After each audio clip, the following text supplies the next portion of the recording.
नमस्कार दोस्तों, कल राधा अवतार में हमने सुना कि रोहिणी माँ श्री कृष्ण जी की अष्ट रानियों को श्री राधा जी की कथा सुनाने के लिए राज़ी होती है और द्वार पे सुभद्रा जी को खड़ा करते हैं ताकि कथा में कोई अचानक अंदर ना आ जाए और कोई विघ्न ना पड़े। तो वहीं दूसरी तरफ श्री कृष्ण अपने दरबार में है, राज्यसभा चल रही है। जैसे ही यहाँ पे राधा जी का नाम लिया जाता है, श्री कृष्ण अचानक अपने स्थान से खड़े होते हैं और वहाँ से भागते हुए रोहिणी माँ के कक्ष की तरफ जाते हैं। और ये देखिए, ये कितना अद्भुत है कि जहाँ कहीं भी राधा जी का नाम लिया जा रहा हो या उनकी कथा की चर्चा हो रही हो, श्री कृष्ण सहज ही वहाँ दौड़े दौड़े चले आते हैं। और दूसरी तरफ जब सुभद्रा जी उन्हें द्वार पे ही रोक देती है तो वो यहाँ अपनी बहन के प्रति जो उनका सम्मान है, प्रेम है, उसकी भी मर्यादा रखते हैं। उनकी बात सुनकर वहीं शांत स्थिर मूर्तिवान खड़े होते हैं और जो उनका सुदर्शन चक्र है वो सुभद्रा जी के चरणों में स्थिर हो जाता है। और पीछे से आते हैं बलराम जी। बलराम जी कृष्ण जी को ऐसे व्याकुल देख के वो भी पीछे से दौड़े जब आते हैं तो वो भी वहाँ पे शांत खड़े रहते हैं। तो तीनों भाई बहन, बीच में सुभद्रा जी है, एक तरफ कान्हा जी, दूसरी तरफ बलराम जी स्थिर शांत खड़े हैं।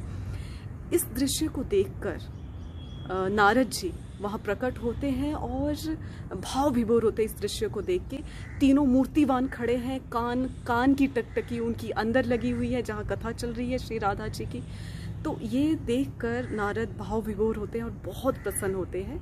लेकिन नारद जी के आगमन की सूचना रोहिणी जी को मिलती है, वो उनके स्वागत के लिए बाहर आती है। तो फिर कृष्ण रुक्मणी जी को उनके भोजन की व्यवस्था के लिए कहते हैं और फिर यहाँ पे वार्तालाप होता है श्री कृष्ण और नारद जी का। और नारद जी से श्री कृष्ण कहते हैं कि आप कुछ मांगिए।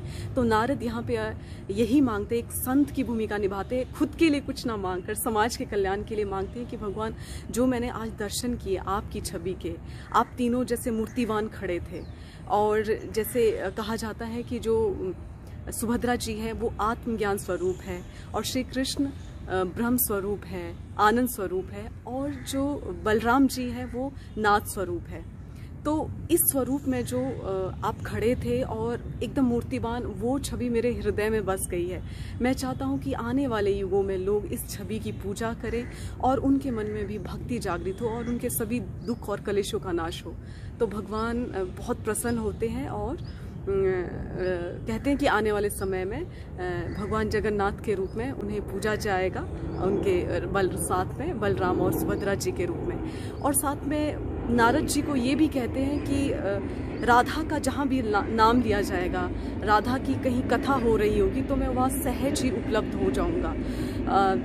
अगर मेरे भक्तों को मुझे प्राप्त करना है या मेरी भक्ति प्राप्त करनी है तो मैं यही चाहता हूँ कि वो राधा जी की उपासना करें, उनकी पूजा करें। और जब वो राधा जी को प्रसन्न करें, उनकी भक्ति करें, तो मैं तो सहज ही उन्हें प्राप्त हो जाऊँगा, क्योंकि राधा मेरा प्रेम है, मेरी शक्ति है। तो राधा जी के प्रति इतना ज़्यादा उनका जो प्रेम है, इसके लिए रुक्मणी जी भी अचंभित है, सभी रानियाँ अचंभित है। अभी और भी कुछ रहस्य खुलेंगे राधा और कृष्ण के प्रेम के रूप में, जो उनका बालपन का प्रेम है उसके रूप में और भी सुंदर रसपूर्ण कथाएं हम सुनेंगे। तो आज शाम को फिर 8 बजे आप लोग आमंत्रित हैं इस सुंदर कड़ी में। तो आप ज़रूर आइए 8 से 10 बजे तक। धन्यवाद। जय Shri Krishna. For updates on more of such events, please like and subscribe our YouTube channel. हमारे अन्य कार्यक्रमों की जानकारी के लिए कृपया हमारे YouTube चैनल को लाइक और सब्सक्राइब करें।